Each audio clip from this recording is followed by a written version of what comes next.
Welcome to Metaphysical Soul Speak. I'm your host, Elena Fox Starks. Hey guys, I hope you're doing really well in this moment in time, and that whenever and wherever you happen to be in this mixing, morphing medley of matrices, I hope that you are able to act as if. Now, I'm going to do a series this week in the beginning of the show in my introduction of acting as if. So we're going to go through all the things that everybody wants. It's not hard. We're human. We all want the same things. I mean, we might all want a different kind of vehicle, whereas some of us want a car, some of us want a truck, some of us want a horse. You know, for me, I want a spaceship, but, you know, it doesn't matter. Everyone wants something, right? But what I mean is the basic stuff. So love, money, friends, or good relationships with family, fulfillment in the form of a career, and most of us want to travel. You know, so we're going to go over these, and I'm going to give you ideas on how you can act as if. Now, I saw a really interesting little clip on YouTube tonight about the Gospel of the Lots of Mary. I don't know if you guys have heard of this.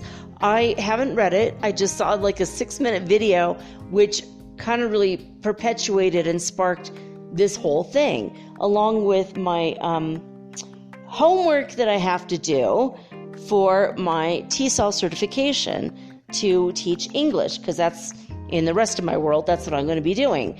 So when I'm not doing the show for you all. So I was looking into something I could show my business English students, right? Basically. And well, what better thing to introduce them to than the law of attraction in English, right? So I was looking at all these different, clips and videos to find the perfect one to upload as my homework, and I came across the Gospel of the Lots of Mary. And it's talking about things that we have heard about, but the way that it was worded was a little bit different, and somehow it kind of grabbed a hold of my mind and said, listen to this. So basically, in this gospel, it says that when you have something in your mind that you want, you marry it with a feeling inside. And I don't have the exact words, but basically it was act as if. Act as if you have it right now, right this second. All we have is now. We don't have a future. We don't have a past. We have memories of a past. We have hopes for a future. But once you put everything in a want or hope category, you're shoving it into the future, and that's a big fat lie, because you don't have it now, right? But all there is now. You'll never have a future. You'll never have a past, because you're only going to have a now. And when you listen to my episode last week with Prime Creator, when I channeled him, what he said was, we have anchors of time on this planet in this particular matrix so that we can experience time in a linear fashion. But even quantum physics tells us that everything is happening at once. That time is an illusion. That all of this, everything that you see, is actually an illusion as well. So for us to think we want this in the future, we're just putting off our blessings, and we're never again blessed. Or we are again blessed, we're just not accepting it now. So we have to accept this shit now, right now, everything you want. So today is the day we're going to talk about love. So how do you act as if you have love now? Well, the first thing is, in this Gospel of the Lots of Mary, she says you have to couple your mind with your heart, basically. You got to couple your emotions with the thing that you're thinking about. Otherwise, it's not going to work. If you go watch the movie The Secret, and if you've never heard of it, which I don't know what rock you've been living under, but you need to go see it immediately. It's free. It's free on YouTube. You can go look on Netflix as well. You can also order it, I think, from thesecret.com, and it's like $4.99. You can order it immediately from that website.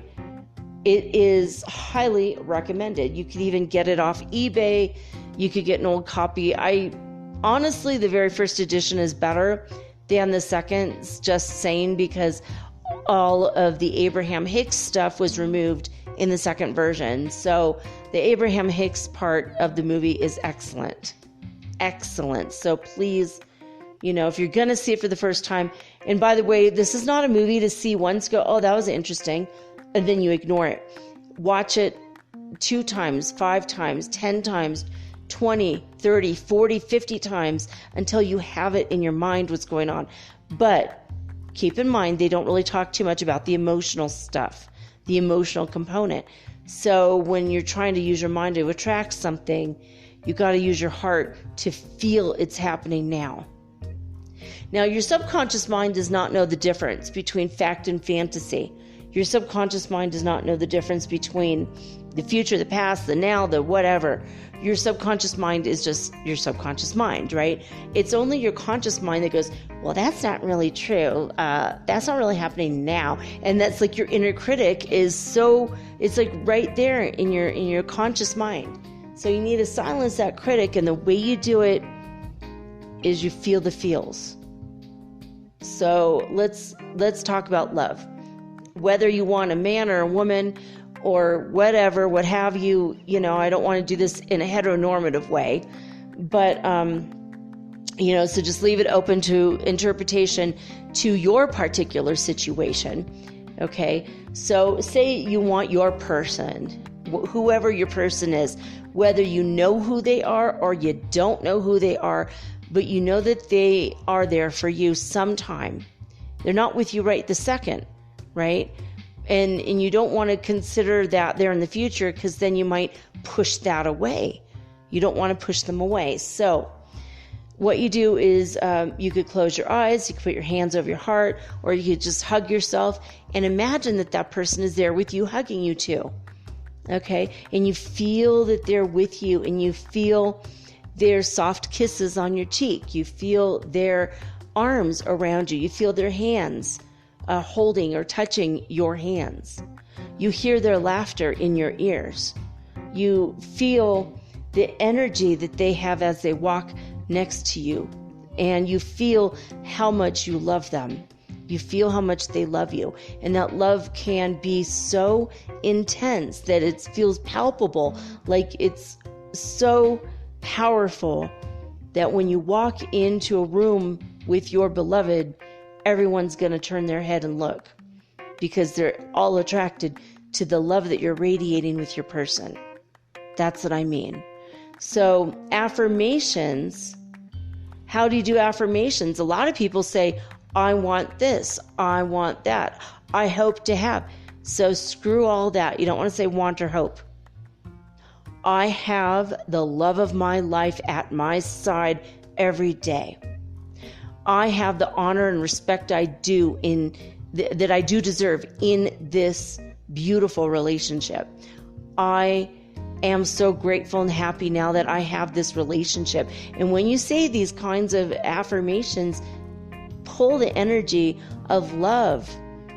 And if you don't know how to love someone you've never met, imagine someone you do love, such as your in my case, my little baby kitten, or maybe you have a dog, or maybe in the past you have loved somebody or something, right? And imagine that love, imagine it growing, and imagine that now it's romantic love with your person, if that's what you're seeking. Now, you could use this for any kind of love. It doesn't have to be, a romantic relationship type of person, but this is my example, okay? So, affirmations. I am so grateful that this person is in my life. For me, it's a he, because I know who he is. Even though I've never met him, I have his face in my mind. So I say, I am so grateful that he is with me. I am so grateful that he loves me. I am so happy he's with me now. Now. See the secret? Now. Because future doesn't come. Past is already gone. It's just all we have is now. So that's my 2 cents worth on my Act As If series. Love, that's just it. So I have my love. I have my twin flame with me. You could say soulmate, twin flame, my love, my beloved. Use a word that makes you most comfortable, makes you happy. I have my lobster. I mean, if you've ever seen Friends and you know what the hell I'm talking about, that's funny. But if you don't, go look up the lobster scene in Friends. Because it's kind of a thing, a lobster's mate for life when they walk around the bottom of the ocean holding claws. According to Phoebe. I don't know if this is real or not, but it's hilarious. So like when Rachel and Ross finally get together, Phoebe starts crying and says, "Oh, he's her lobster." And so if you ever look up Friends jewelry on Wish or Amazon or eBay, there's always going to be like one of the charms is a lobster because of that exact scene. So, maybe you can say, I'm looking for my lobster, right? And that's what I want. So you say, I have my lobster. I'm happy I'm with my lobster. And that's, of course you don't want to attract a guy with claws or a woman with, scales or whatever. So maybe don't say those words. But if that's your word, go ahead and use that. I am grateful that I am with my love. I am happy that my twin flame was so attracted to me that he was immediately with me. I'm glad my twin flame is with me. I have my twin flame in my heart and in my life. And we are together forever. Those are the kinds of affirmations you would want to say. I mean, if you're looking for love. And if you're not looking for love right now, that's okay. Maybe you're just looking for love of a dog or a cat. I'm looking for love of, an animal that, to be in my life. Or maybe you're looking for, I don't know, like love, it could be like a friendship love. We're going to go over that later. Friendship love, family relationships. We're going to go over that. I wrote it down in order. So like on Wednesday, we'll go over that. But so when I say love today, I mean romantic love. Now, what if you don't want a relationship right now? You're just trying to build the love for yourself. I have love for myself. I'm so happy and grateful now that I love myself. I am love. I am loved. I am grateful that I am loved by God. Or you could say, word of your choice. Insert word of your choice here. Goddess Hecate loves me. Goddess Lilith loves me. I am so grateful that the Goddess loves me, that God loves me, that Prime Creator loves me, that Mother Mary loves me. Whoever is your God, your Goddess, the sky's the limit with this because, the actual Prime Creator, the true Creator of the whole wide world and all the worlds and all the matrices has thousands of faces.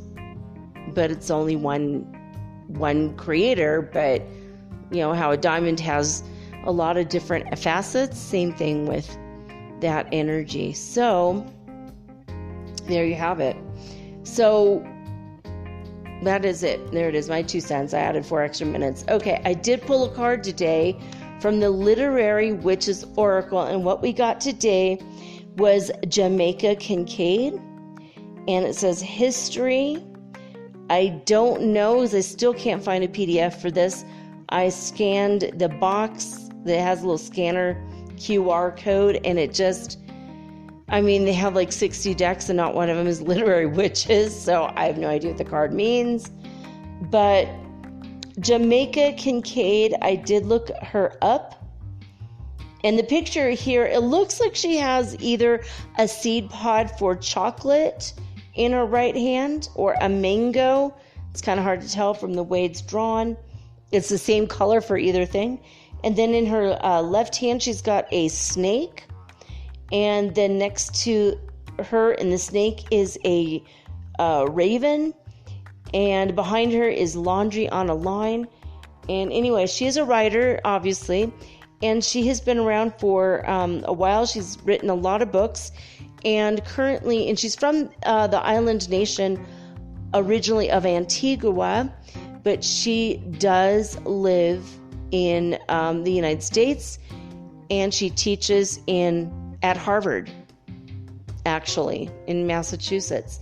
So she's actually a Harvard professor of African American, I think, either literature or history. I forgot which one.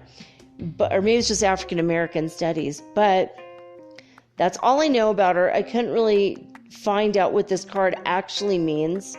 So interpretation's up to you. I'll give you mine. So this is a card for the collective, okay, from the Literary Witches Oracle.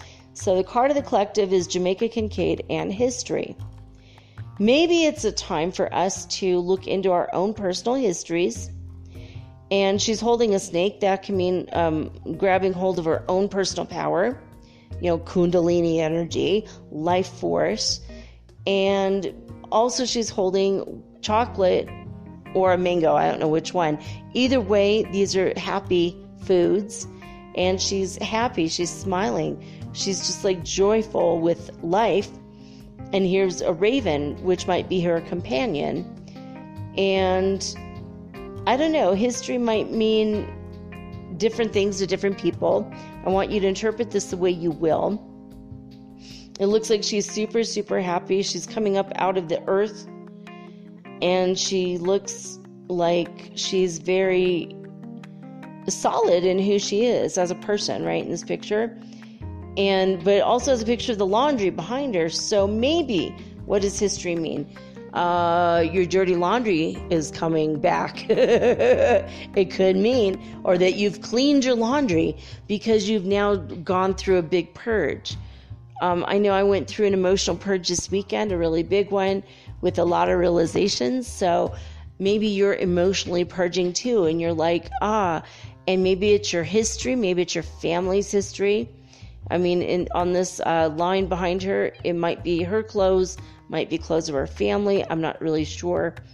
But so taking hold of your own power, accepting the fruits of life that are sweet and happy, and speaking with the raven. That could be anything. That could be death. That could be, because that is a bird of, kind of a bird of prey, but they eat dead things. So they talk to the dead. Also, they channel people who are dead. My very first telepathic experience was speaking with a raven, a giant black raven that came every single day, knocked on my window, and we would have a conversation through our minds. And then my mom saw it one day and totally freaked her out because I was just super little. And she thought for sure that bird is coming to eat me, or saying that I'm going to die and it's going to eat me, right? Because these are birds that eat like dead things. So that freaked my mom out. She was so upset. Like, she could not handle that, obviously. And I think if that had happened to me, well, I would know better because of my experience with the ravens. But if I never had that experience, I think that freaked me out too. If those birds were like circling, the vultures are circling every time my kids are outside. I don't like what this symbolizes, right? I think that might be what my mom was freaking out about. But so I don't know. You can leave this up to your own interpretation. But I think she is showing here that she has a connection with her world, her life. She accepts everything about herself. She is in control of her own personal power. She has a fruit in her hand because she has gotten her own. Like a woman who has her own. Like, she's strong, she's smart, she's capable, independent, but she's also controlling the narrative of her own history and how she functions in the world as a result of that. Like, she has taken her own power back. And anyway, so that's at least my personal interpretation of the Literary Witches Oracle card of Jamaica Kincaid. And by the way, it might be Jamaica. I don't know how, like, if you're going to say Jamaica, did you all ever think about that? How you say Jamaica in Spanish is Jamaica. And if you ever go to a Mexican restaurant, if you're in the United States, and they say, what would you like to drink? Tamarindo or Jamaica? Jamaica is that beautiful red punch that's made from the Jamaica flowers. And I never put it together until I moved to South America. And they said Jamaica. And then I saw it on the menu and I'm like, oh my God, that's Jamaica. And I felt so stupid in that moment because I never put it together that Jamaica and Jamaica are like literally the same thing. So I thought that was kind of weird and kind of funny, but it's a weird insight thingy for you. All right, so let's see. What else were we going to do today? All right, spaceweather.com.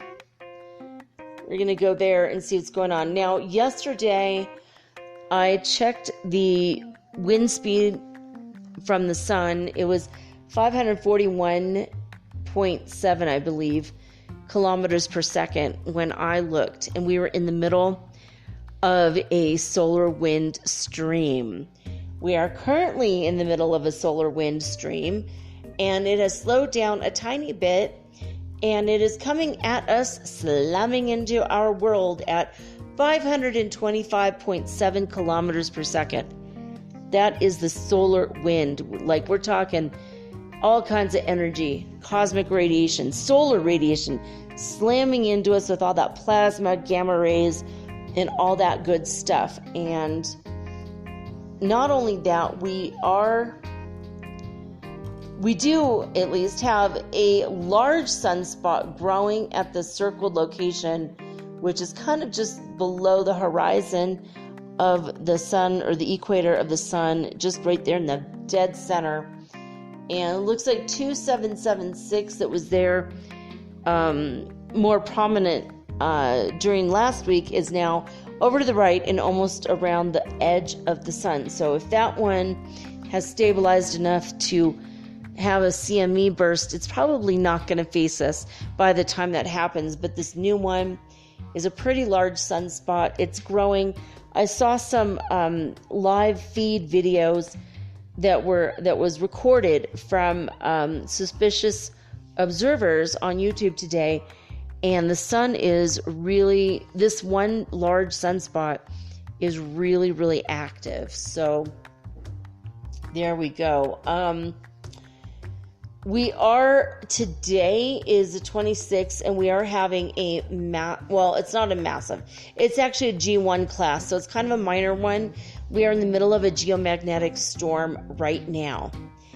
And this new stream of solar wind is flowing from a northern hole in the sun, in the atmosphere of the sun. And so this is why we now have very, very bright aurora borealises that are seen in Alaska, Canada, and Scandinavia, all the Scandinavian countries. So this is pretty crazy. Let's see. I wanted to let you guys know, I want to direct you towards spaceweather.com, because this aurora borealis, this picture here, is literally unbelievable. I mean, it looks like a neon sign in Reno, Nevada. I am telling you. The pinks are normally pale pinks, but I mean, neon pink. Bright frickin' Malibu Barbie's best car pink. Like literally Barbie pink. It's neon. And like it's hot pink, and it's so bright that this picture, it turned the ocean pink below it. The color reflecting off the ocean is bright pink.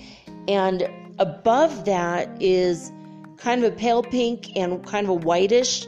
And then above that is a deep, dark emerald green.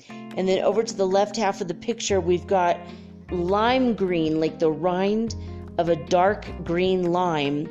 And then it gets more and more bright and yellow as you go down to the left.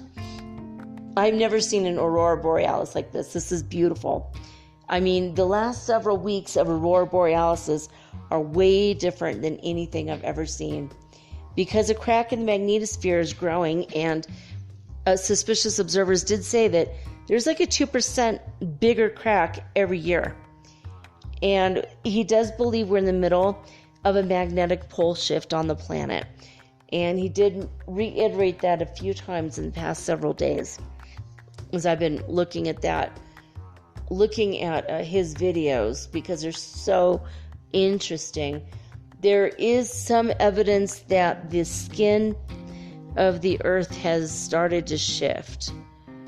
If you imagine that all the land that we all live on is like skin on an orange, and now it's going to shift and change while the orange underneath remains stationary. That's been,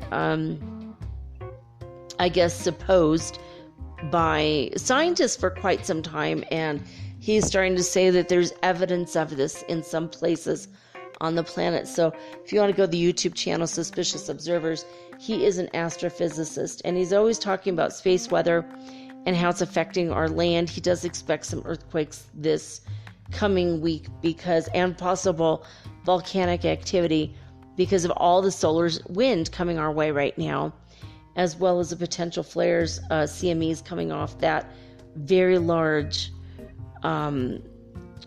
solar sunspot, basically. So pretty crazy stuff. I mean, here, there's another picture on spaceweather.com if you want to check it out. Lots of coronal holes towards the north, and it looks like, there's 3 different sunspots, but only one is officially a sunspot facing us directly, as the last sunspot is just kind of going over the edge of the horizon there to the right of the sun. So, let's see.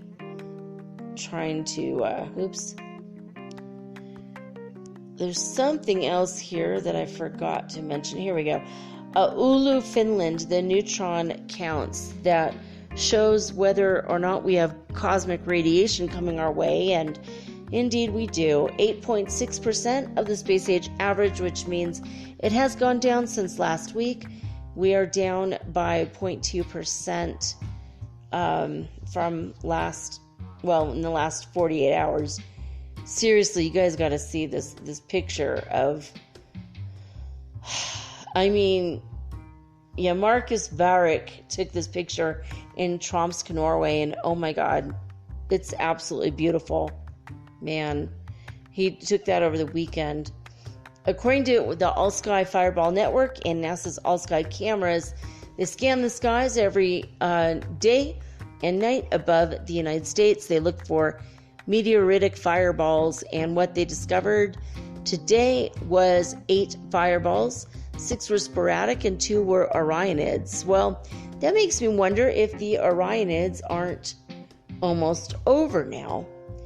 I thought we were going to be in the Orionid stream for another few days, but perhaps I'm wrong. We'll see. We'll see what happens tomorrow before we make that determination. According to disclosurenews.it, the Schumann Resonance coming out of Italy is power 32. I don't know why they said power 32. I think it's like a conglomeration of all of the readings that they get within an hour. And it's the same as heartmath.org. They have a different explanation on HeartMath than they did the last time I read it. I am aware that I've hopped like 2 timelines in the past weekend, And I just feel like a completely different person. I don't know about you guys, but a week ago just seems like years ago to me. I just feel like I'm a totally different person than I was a week ago. And I can't explain why, but I just feel different. And if you feel different, I mean, we are spiritually growing rapidly by leaps and bounds, and that's what's going on. So, Schumann Resonance says power from heartmath.org. They're saying this is a sum of all of the Schumann resonances taken in 1 hour. And I just had it queued up and I just messed it up. So let me go back here. And I don't know. Oh, okay, here. I pushed the word none and all of these lines disappeared. I'm like, no, where did they go? All right, here we go. All right, the closest that we have to today, because they're like a day and a half behind now, heartmath.org shows the latest news is from Saturday, October 24th at the 2300 hours, like about just less than 2 days ago. All right. Northland, New Zealand, the sum of all of the hertz frequencies, 58 hertz. Both Hove, Saudi Arabia, as well as Lithuania are at 0. Alberta, Canada was at 108 hertz frequency. Of course, that, and again, now it's saying it's the sum of everything versus, like, last time I read this and really looked into it, it said it was like the median number of all of them. So it's like add them all up together and then divide them by the number of numbers to get like the middle number. And then I think I remember reading it where it said, so I don't know, I've hopped so many timelines. This is kind of freaking me out a little bit, just to be honest. Anyway, Alberta, Canada was at 108. Northland, New Zealand was at 45 hertz frequency, and last but not least, Hululu, South Africa, 142. All right, so that's it for now. I'm going to take a quick break. I think, is that all? Is that all the things I do? I don't even know. I think I just normally talk longer, but I did want to go over some of the other things. We are in the middle of Mercury retrograde, so there are some communication issues. There are a lot of technical issues with computers, websites, apps.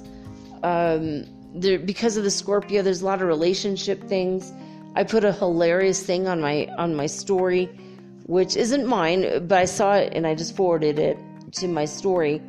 By the way, on my Instagram, which is at mermaidgirl888, all of my posts are unique and original, but that's all my stuff. But I do lately, at least for the month of October, anything that's hilarious, gothic, Halloween oriented, I am forwarding to my story. And this one was like a clown with really crazy music coming out and hopping around the stage, and it says, "My ex is sliding into my DMs during this Mercury retrograde like this," and it shows this clown like ha ha ha ha ha ha, like, and it just looks so freaking funny. So if you want to check that out, it's on my story on Instagram, and I think possibly on Facebook, but I'm not really sure. But it's just one of those things that's like, what the heck? And I have not personally been contacted by any of my exes, but guys that claimed they were interested in me before, like a long time ago. I haven't heard from them in a long time, and here's Mercury retrograde, and bada boom, bada bing, I'm getting messages. It's so strange. Like even a man from Lima, Peru, who I made plans with him 4 or 5 times, and 4 or 5 times he chickened out. He lived 6 blocks from where I was living and could not be bothered to even meet me at the mall. You know, I'm like, let's just go have a coffee. And he was so scared. And now, years later, he's like, but I really like you. It's like been 4 years and he refused to meet me. It's like, oh man, I'm just so over that. But here he is sliding into my DMs out of nowhere. So like if you have people that were interested for like years, but they never acted on it, but they always said they're going to, and here they come back around again. I have said many, many, many a time, the wagons will always circle back around. Always, always. I don't know why, but they do. The wagons always circle back around. I actually got that from my friend Amber, God rest her soul, my dear friend of 34 plus years. She was my best friend, and I told everyone she was my mom because she was a redhead like me, and she told everyone I was her daughter, and no one ever challenged it. They all thought it was absolutely true. Even though she was Shoshone tribe, I'm Cherokee, but we're both, we also have like the German and the Irish stuff in there too. But everyone always, and we never looked a lot alike, but because of the red hair, everyone believed it. It was amazing. But anyway, and she was a really good astrologer, very well known back in her day. So, anyway, yeah, there you go. In fact, she's the one that told me all about Mercury retrograde, and this one is no different. On Friday, I finished my capstone project. I did this 8-minute video of me literally teaching the freaking wall. So embarrassing. Oh my God. I had to open up all of my blinds to get the right lighting. And I had all the lights on, and I had the special $20 light on. And I had to pretend that I'm teaching people because the teachers at University of Arizona have to know what we look like when we're teaching people. And this was like a peer-reviewed thing, so I could change it or fix it by the time I get to Capstone Project 2. Anyway, so I did this 8-minute video of me teaching, hoping to God, praying that none of my neighbors walk by and look in my window. And as I'm saying, "Oh, very good, Abdullah. Oh, yeah, you too, Javier." Like, I'm a freaking insane person. Super embarrassing. So after that, it took me 25 attempts to try to upload it to the app. And normally it would have taken like no time at all. And finally, after the first 5 or 6 attempts, it uploaded really easy.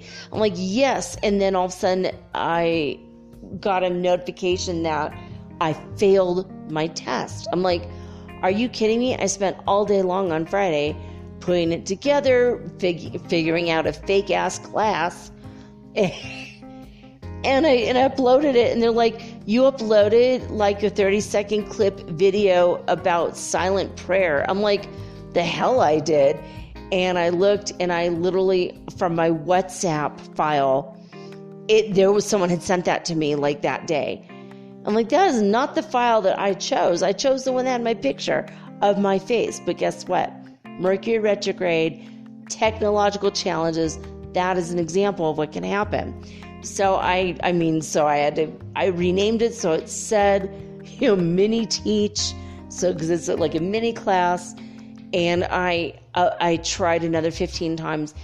Finally, I decided to upload it to YouTube, which took 6.5 hours to upload an 8-minute video. 6.5 hours. And it wasn't to my metaphysical soul speak. It was just to my normal Elena Fox Starks. And so I was like, what the hell? And I made sure it's just a link. If you don't have the link, you're never going to see this really embarrassing video of me.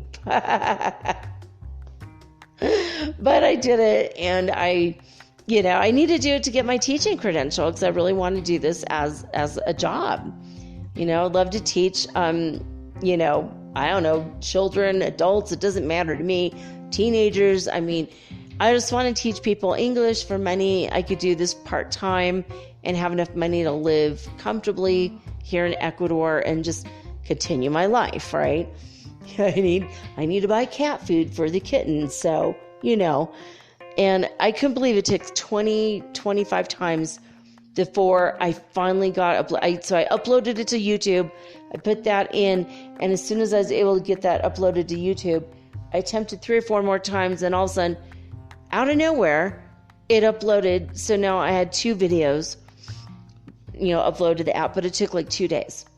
That is an example of Mercury retrograde crap that can happen, along with misinterpreting what other people say, miscommunication, and because of Scorpio, all of the exes coming back, or ideas of the exes, emotional problems from the exes coming up, a lot of stuff like that, a lot of just history, like the Jamaica or Jamaica Kincaid card here, history of just laundry, dirty laundry, coming to roost. You have to wash that laundry, and that just seems like it's a perfect metaphor for what is happening with us, kind of emotionally and mentally, in the past like few days. That's just the Mercury retrograde energy, along with these massive solar winds that have been going now for many days, from the 21st till now. So what's that? 1, 2, 3, 4, 5, 6 days we've been going through this. So anyway, I'm going to take a quick break, guys, and when I come back, we are going to read the next installment of my favorite book series, The Life and Teaching of the Masters of the Far East by Baird Spalding, right after this message.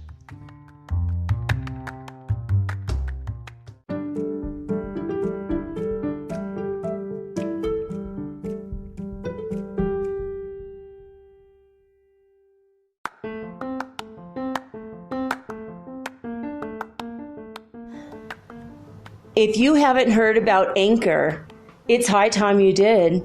It is the absolute easiest way to make a podcast. First of all, it's absolutely free. Second of all, they have creation tools that allow you to record and edit your podcast right from your phone or your computer. You guys have known that I've been doing this for 8 months using the Anchor.fm app right on my cell phone, and I have done it everywhere, right? I have recorded this in my living room, my bedroom, little cafes in Quito, Ecuador, all over Cuenca. It's so absolutely easy to make your podcast, and editing is just a snap. Anchor also will distribute your podcast for you, and it took me about 2.5 months to become syndicated, and now I'm available on Spotify, Apple Podcast, and many more, and so can you. You can make money from your podcast also, and there's no minimum requirement. You get paid from your very first listener. It is everything that you need to make a podcast all in one place. So please, if you are interested in making a podcast of your very own, do not hesitate to start with Anchor. Download the free Anchor app or go to anchor.fm to get started today.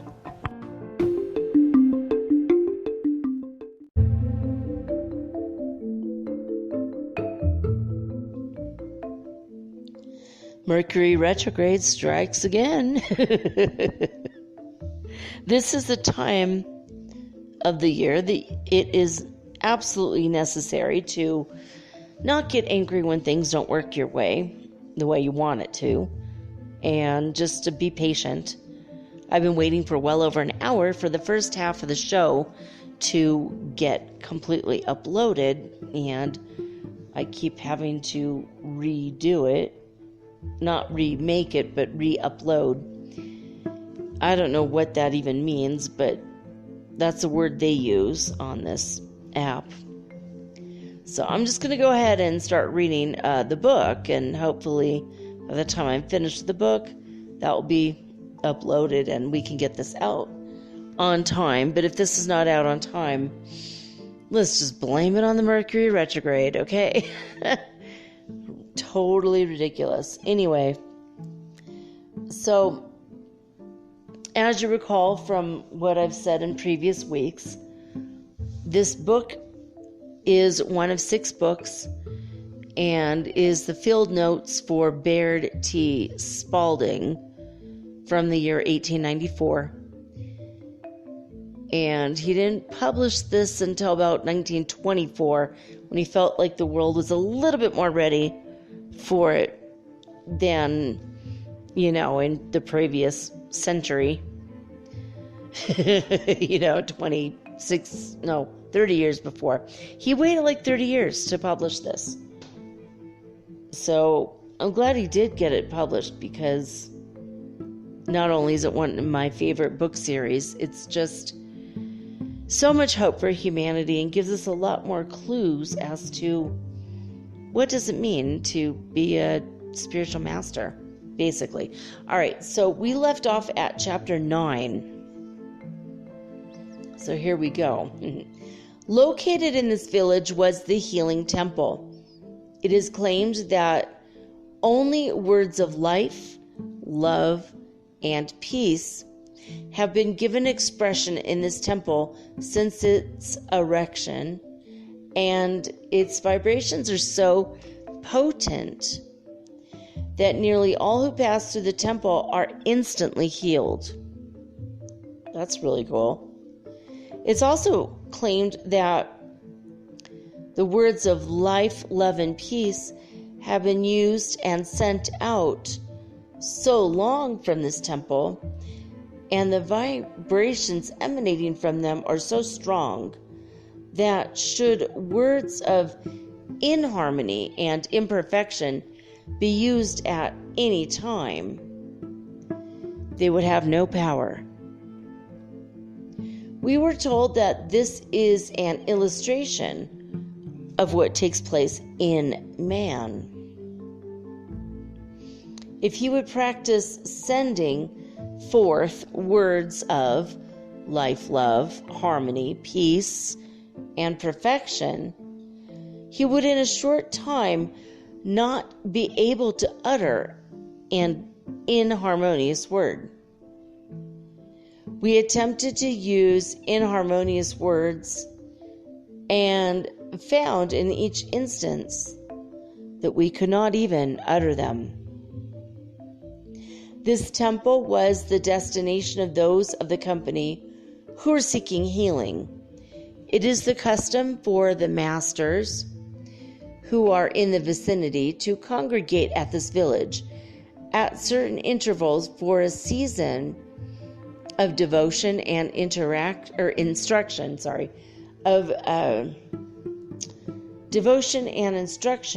to those who wish to avail themselves of the opportunity.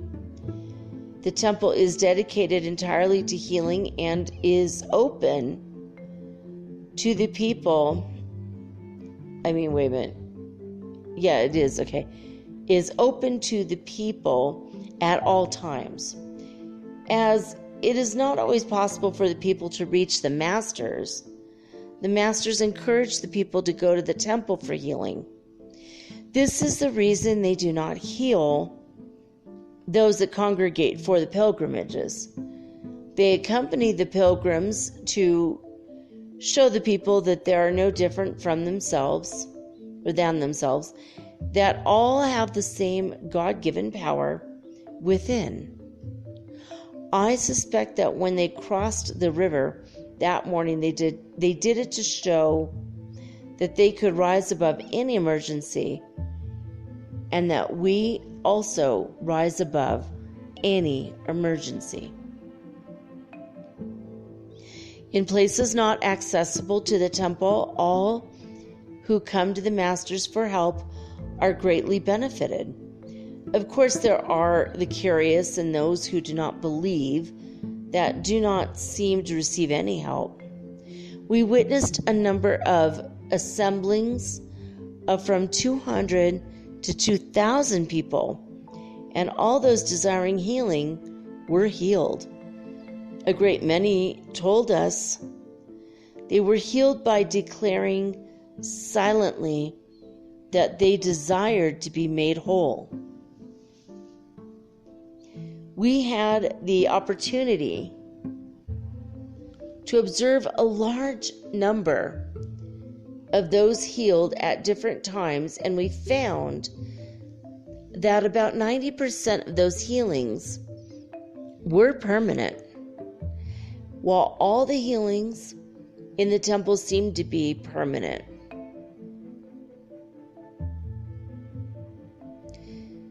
All right, interesting. Okay. It was explained that the temple is a concrete thing located in one place representing the God creator, the God center. Here we go again. I keep seeing words that aren't there, then it switches again real fast. So strange. The Christ in the individual, just as all churches should typify this God or Christ center in the individual, and that it is always accessible to those desiring to go there. They could go to the temple as often as they chose and stay as long as they wished. The ideal is thus formed in the minds of those who come to it, and the ideal becomes fixed in the mind. Emile said, right here comes the suggestion that has led to the idolatry of the past. Men sought to grave in wood or stone, gold, silver, or brass, the image of that which they idealized, but any idol can be imperfectly picture the ideal. What? That doesn't make sense. I'm going to say that again.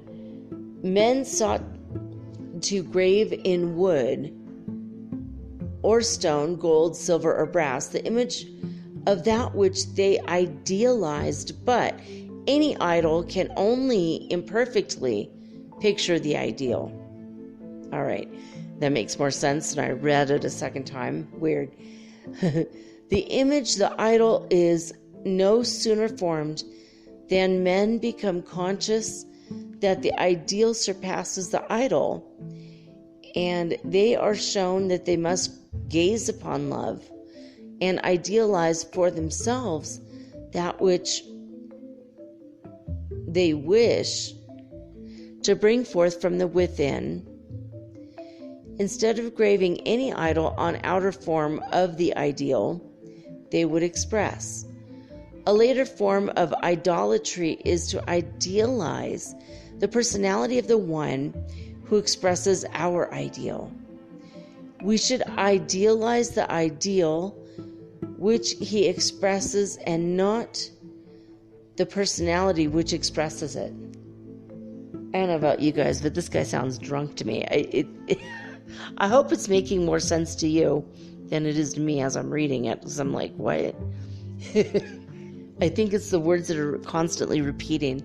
It's kind of throwing me off a little bit.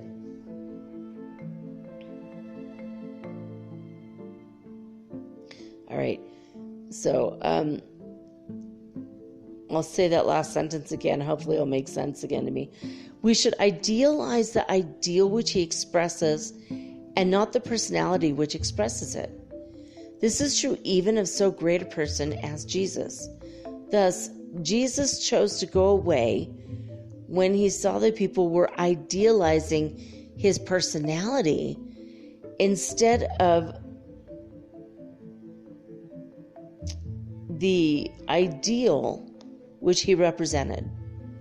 They sought to make him their king, only realizing that he could supply them with every outer need, not recognizing that they within themselves had the power to supply their every need, and that this they must do, as he himself had done.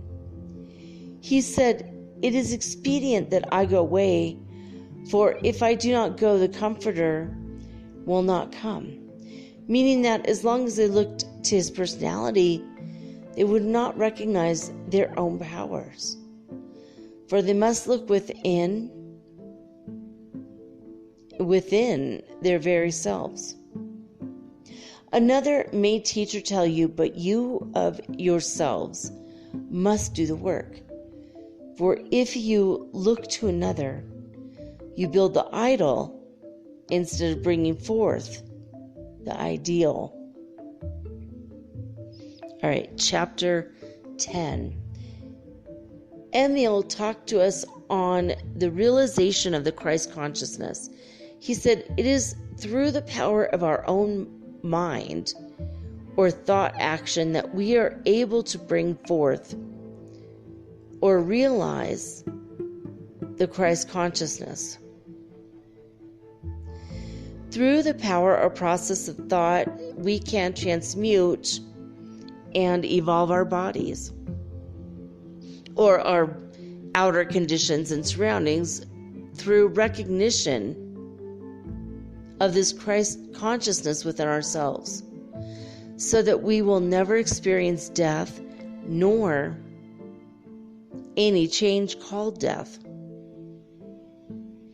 This is done wholly through man's power to visualize, idealize, conceive, and bring forth that which he gazes upon.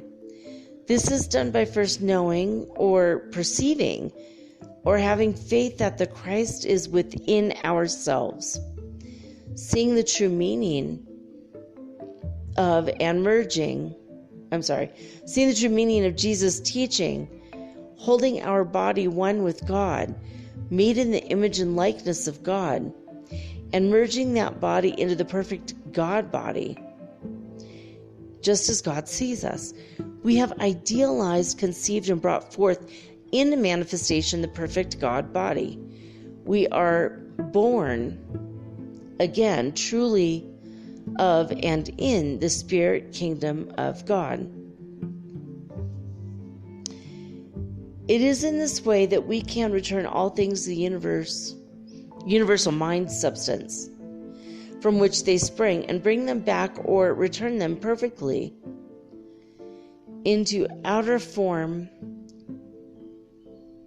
or manifestation. Then by holding them in their pure, here we go again. Then by holding them in their pure, spiritual, perfect state, the vibrations are lowered and the things we wish to create come forth in perfect form. In this way, we can take every false belief, every old condition, every sin, all of our past life. It does not matter what has been, how good or seeming bad. It does not matter what mountain of false belief or doubt and unbelief or fear we or anyone else has enacted about us or in our paths.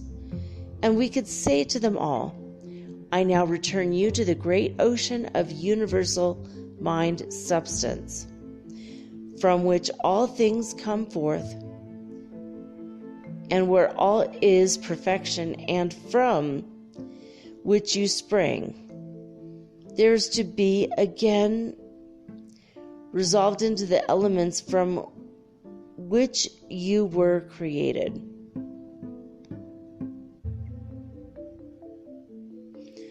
I now return you or bring you back from that pure substance as perfect and pure as God sees you and holds you, always in that absolute perfection. We can say to ourselves, I now realize in the old order of things that I brought you forth imperfectly, and you manifest imperfectly. Realizing the truth, I now bring you forth perfect as God sees you. You are reborn perfect, and it is so. We must realize that the inner alchemist, God within, has taken hold of this and has transmuted, refined, and perfected that which seemed imperfect, that which we brought forth and are now returning. We should realize that it is refined, perfected, transmuted, just as our own bodies are refined, perfected, and returned to us as God's body, joyously perfect, beautifully free. Finally, we should realize that this is the perfect Christ consciousness in all and for all. This is hid with Christ in God. The morning of July 4th found us at the summit of the pass. Emil had told us of the evening before that he felt we had earned a holiday, and that he saw no more fitting time than the 4th to celebrate. At breakfast, Emil began by saying, "This is the 4th of July, the day you celebrate the birth of your independence. How fittingly expressive is this day. I feel that all of you must have more or less confidence in us. Therefore, I am going to speak freely. In a few days, we shall be able to prove to you conclusively that the statements I'm making are true. We love to call your country America, and all of its inhabitants Americans.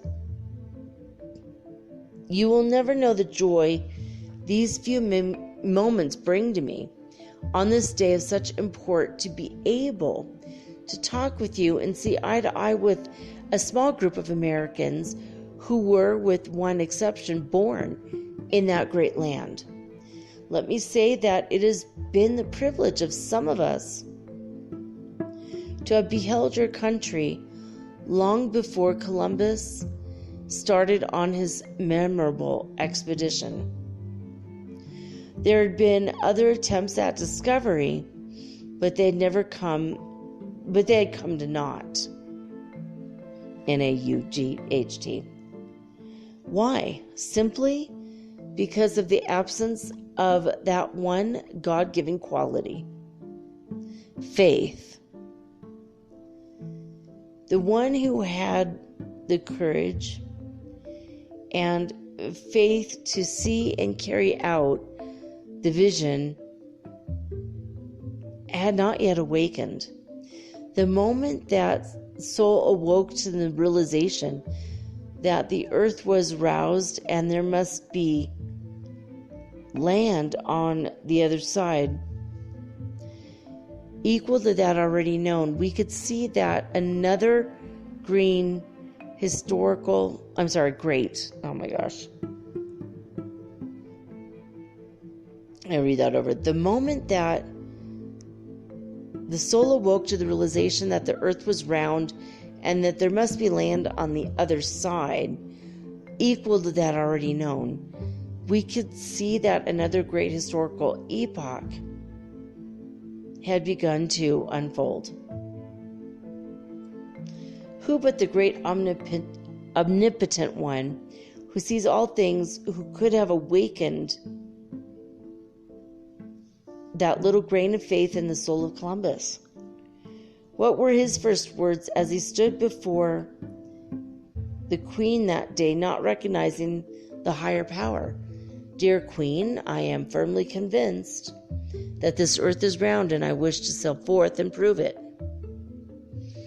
I do not know whether you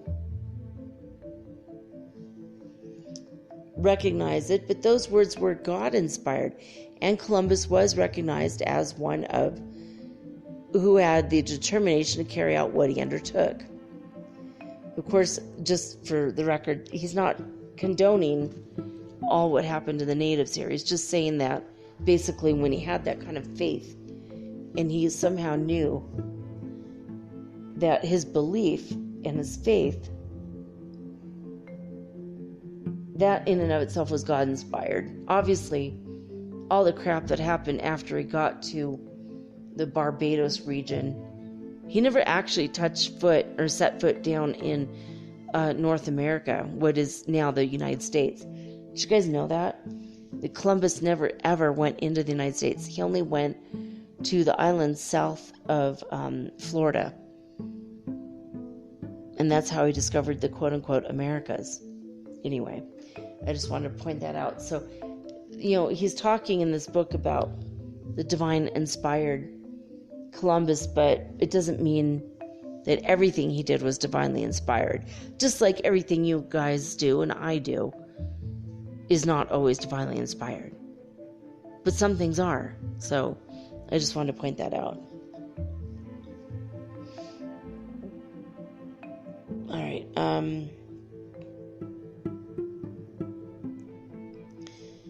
Then the long sequence of events started to unfold, which was shown us years before, not in its entirety, but enough so that we have been able to follow.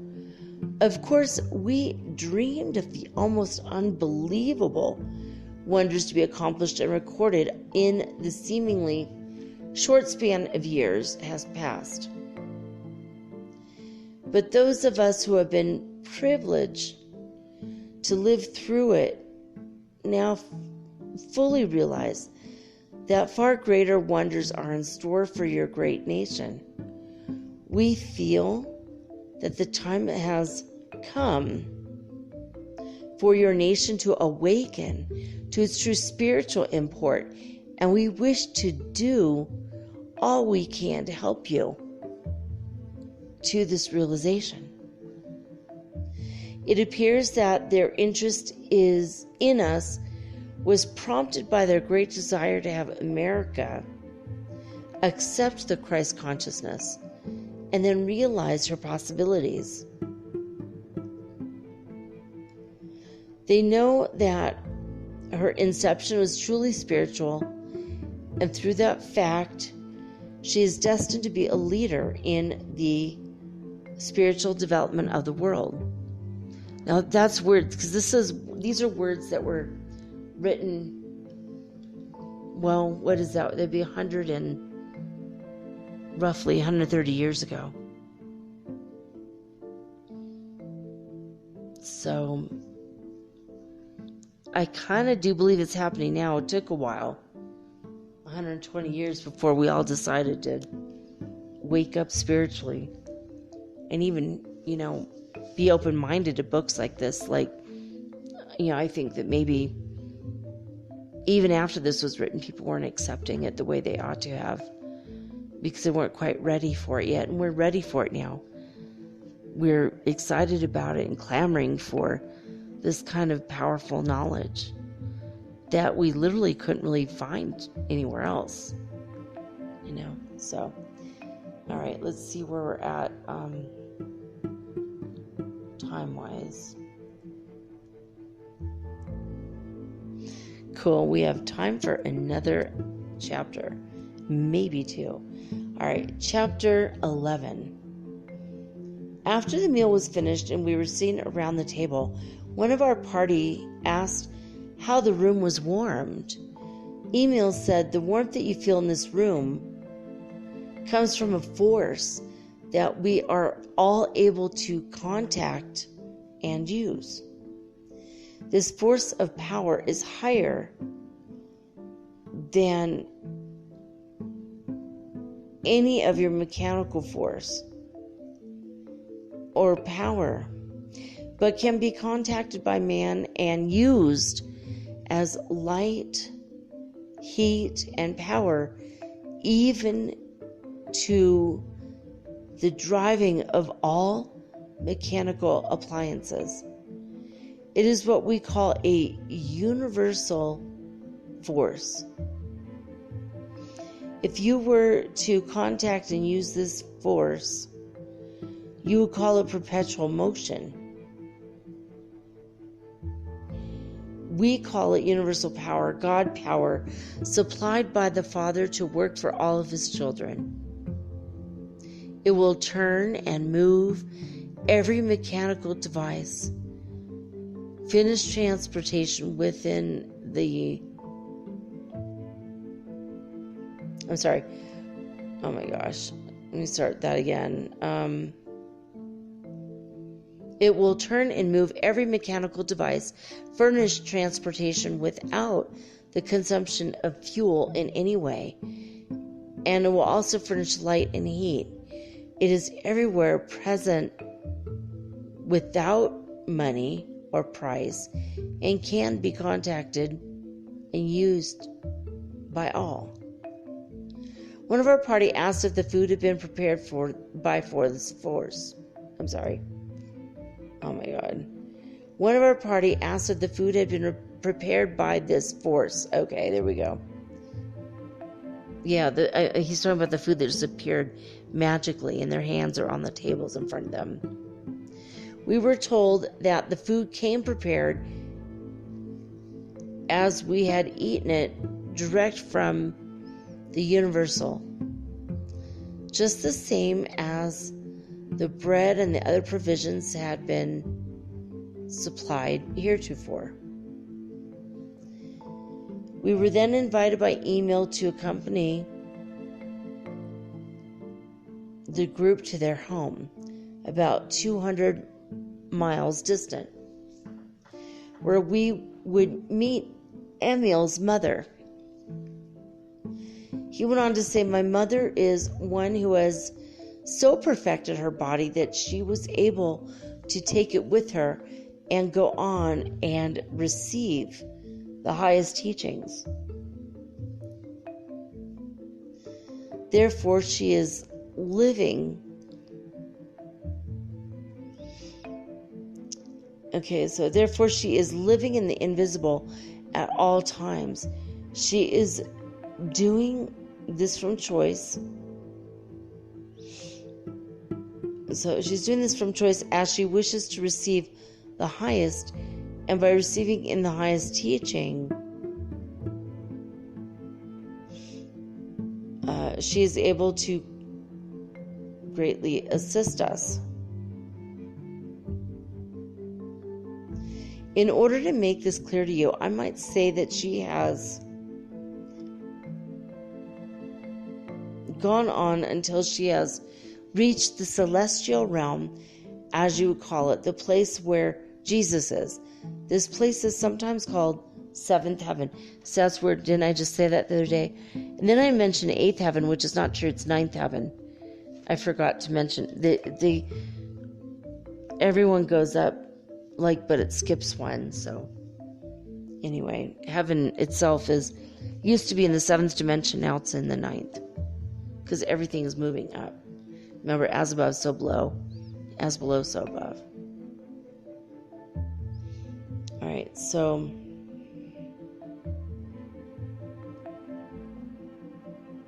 sometimes called the seventh heaven. Okay, to you, I suppose this suggests a mystery of mysteries. Let me say that there is no mystery about it.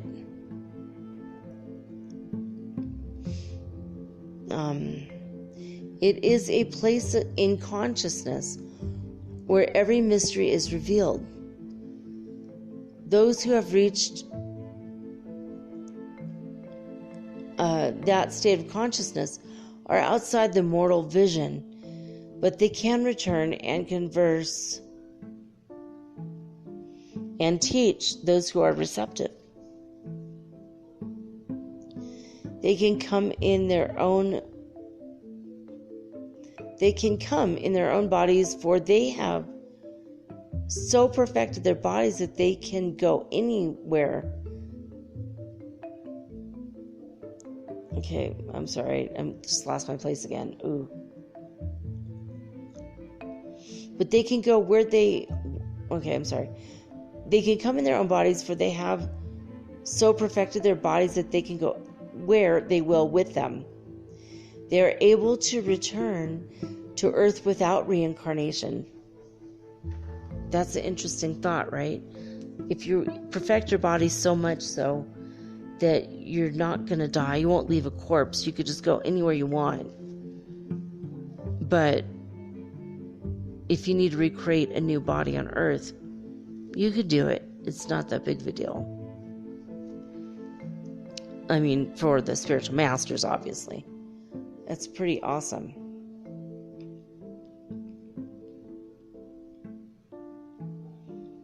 Oh man, where did I just lose my place again?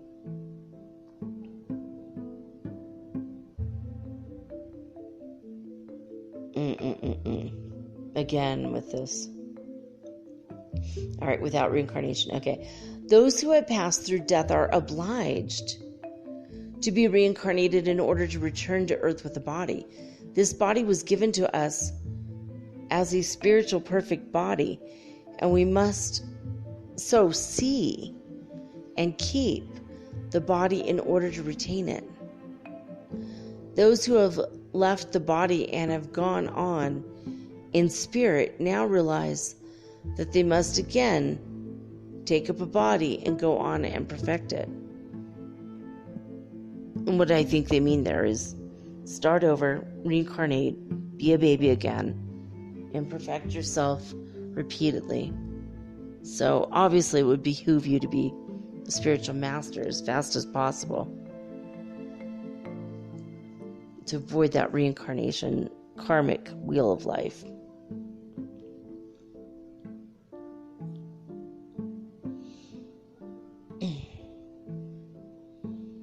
All right. It was arranged before leaving the table that evening that the party should divide into 5 groups.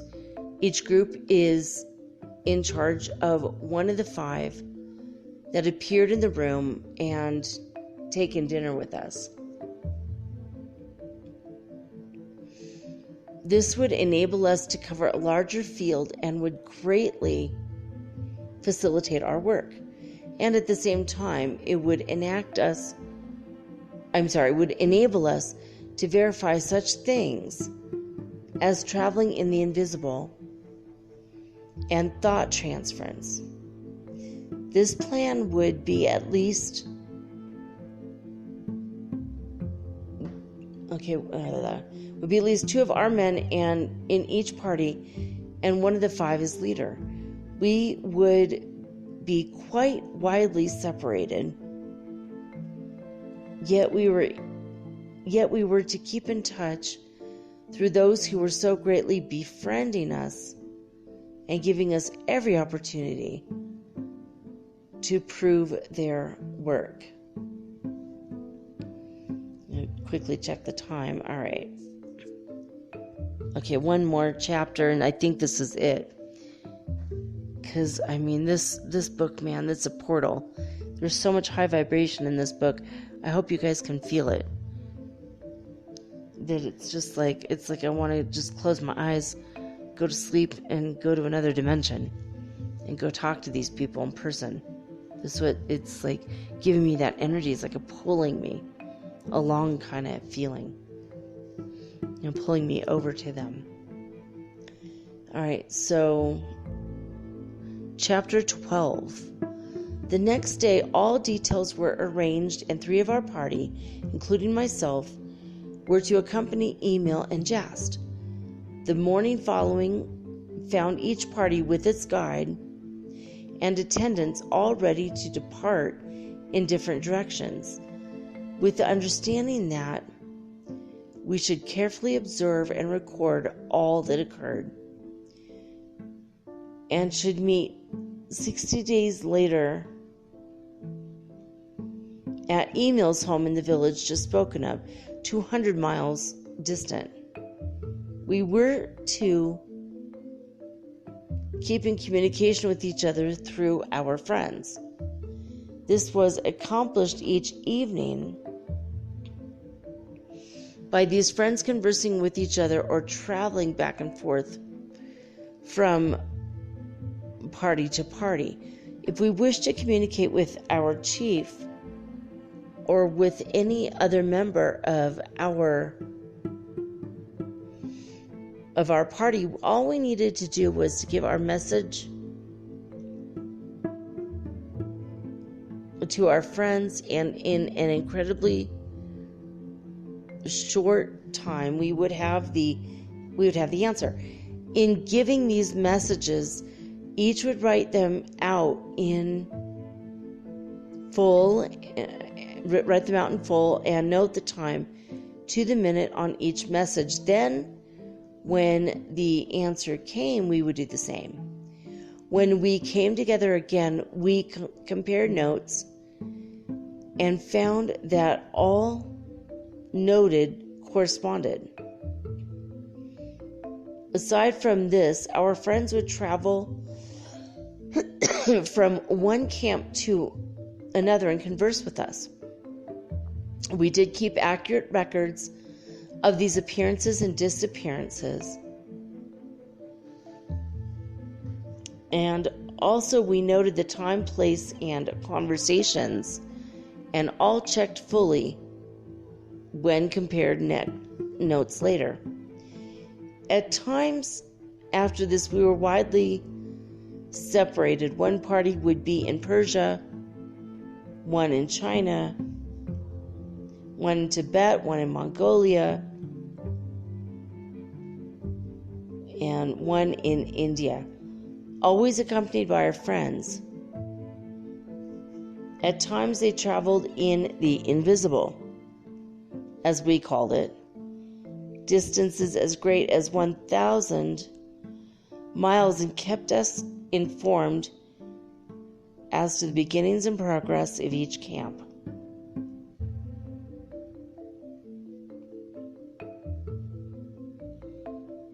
Did I say beginnings and progress? Happenings and progress.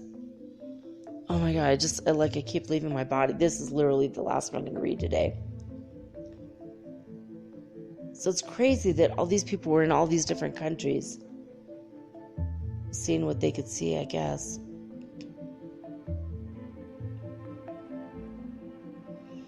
So they traveled in the invisible, as we called it, distances as great as 1,000 miles, and kept us informed as to the happenings and progress in each camp. That's pretty cool, man. The destination of the party to which I was assigned proved to be a small village to the southwest, located on an elevated plateau well up in the foothills of the Himalayas and about 80 miles from our starting point. We did not take any provisions for the trip, but we were amply provided for at all times and had very comfortable quarters. We arrived at our destination earlier in the afternoon of the 5th day. We were greeted by a delegation of villagers and shown to comfortable quarters. We noted that the villagers treated Emil and Jast with the utmost reverence.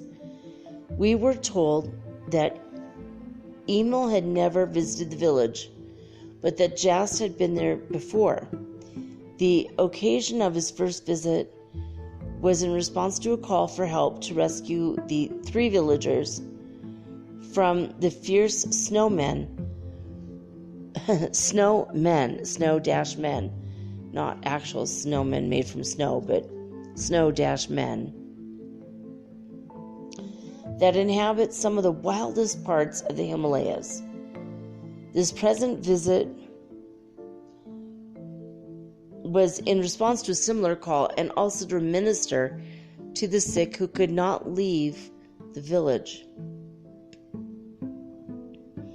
These so-called snowmen are outcasts and renegades who have lived in the snow and the ice regions of the mountains until they have developed a tribe that is able to live in the mountain fastnesses without contact and without any form of civilization. Though not numerous, they're very fierce, and they're warlike, and at times capture and torture those who are unfortunate enough to fall into their hands. It proved that the 4 villagers had been captured by these wild snowmen. The villagers, being at their wits' end to know what to do, had sent out a messenger to get in touch with Jast, and he had come to the rescue, bringing Emil and us along. Now, of course, we were all excited, thinking we were to get sight of these wild people whom we'd heard of, but supposed did not exist. We at first believed that a rescue party would be organized and we would be allowed to join, but these hopes were shattered when Emil announced that he and Jast would go alone and that they would go immediately.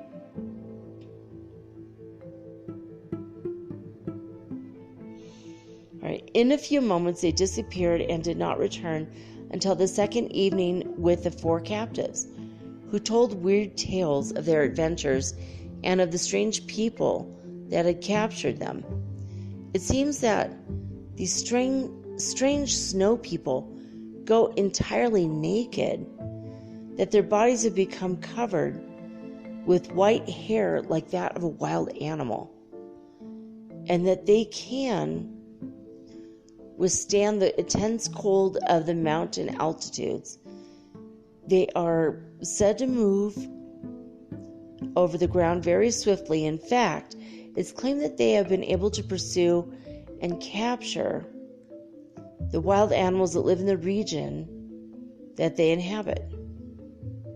These wild people call the masters. These wild people call the masters the men from the sun. And when the masters go among them for their prisoners,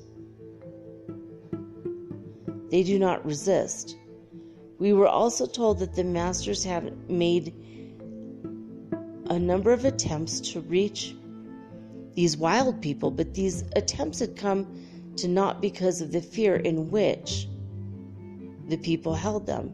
It is said that if the masters do not go among them, the snowmen will not eat or sleep, but stay in the open and day. So great is their fear. These people have lost all contact with civilization, even forgetting that they had ever contacted other races or that they are the descendants from them. So far, they have separated themselves from others. So far, wow. We were able to get Emil and Jas to say but little about the strange wild tribe, nor could we influence them to take us to them. When we questioned, the only comment was, "They are God's children, the same as we are, only they have lived so long in hatred and fear of their fellow men that they have so developed the hatred and fear faculty that they have isolated themselves from their fellow men to such an extent that they have completely forgotten they are descendants of the human family, and they think of themselves as wild creatures that they appear to be. They've gone on in this way until they have even lost the instinct of the wild creatures, for the wild creature knows by instinct when a human being loves it and will respond to that love. All we can say is that man brings forth that which he gazes upon and separates himself from God and man, and in this way he can go lower than the animal. It would serve no purpose to take you among them. It would instead harm those people. We are in hope someday to find someone among them who will be receptive to our teaching, and in this way reach them all. Now the next chapter is chapter 13.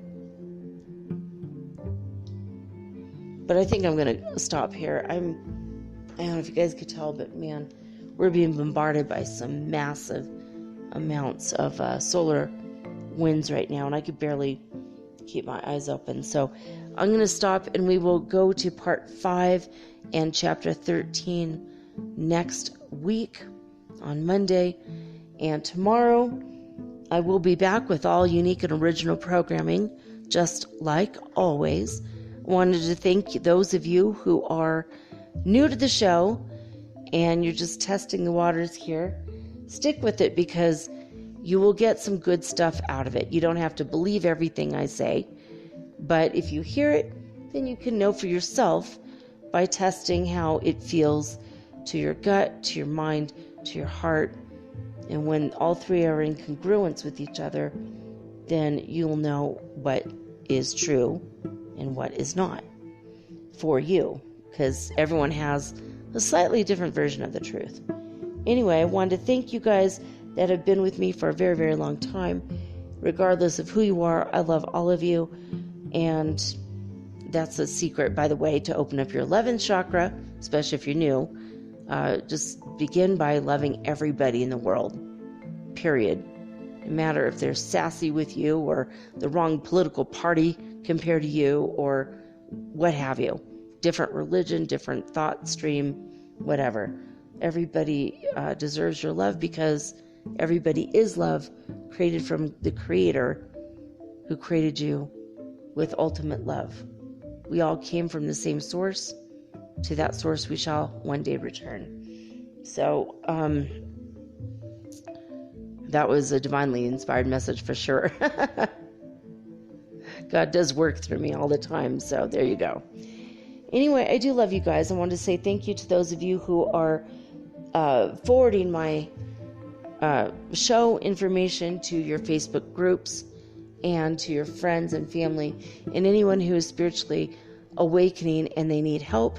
Thank you for steering them my way, because I will, of course, do my very best to help everybody. And that's it for now, though. I do need to get some rest, and I will be back tomorrow. I don't know what the show's going to be about, because usually it's a mystery to me as well. Prime Creator tells me what to do the day of. It's pretty much how I've been living my life since 2007. So there you go.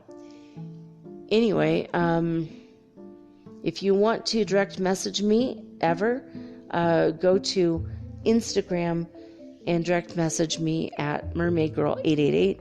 It's the easiest way to get in touch with me. I check that box several times a day during the week in case people have contacted me that need help or have questions or just want to say hey.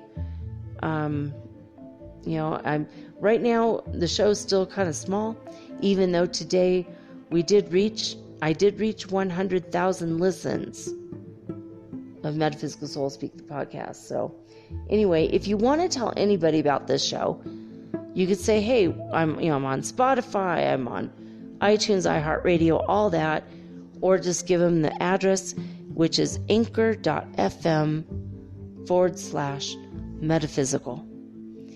All right, well, that's it for tonight. That's it. Before I repeat myself again, because I'm tired. All right, signing off with peace and joy and the high vibes of the holy fifth dimension. Until next time, guys, peace.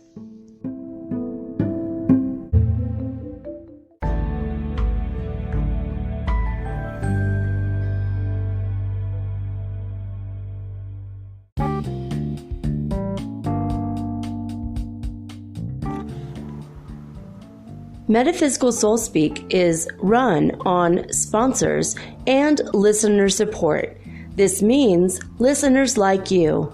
If you are so inclined to support my efforts and my little podcast, please visit me at anchor.fm/metaphysical and pledge an amount of your choosing today. Thank you.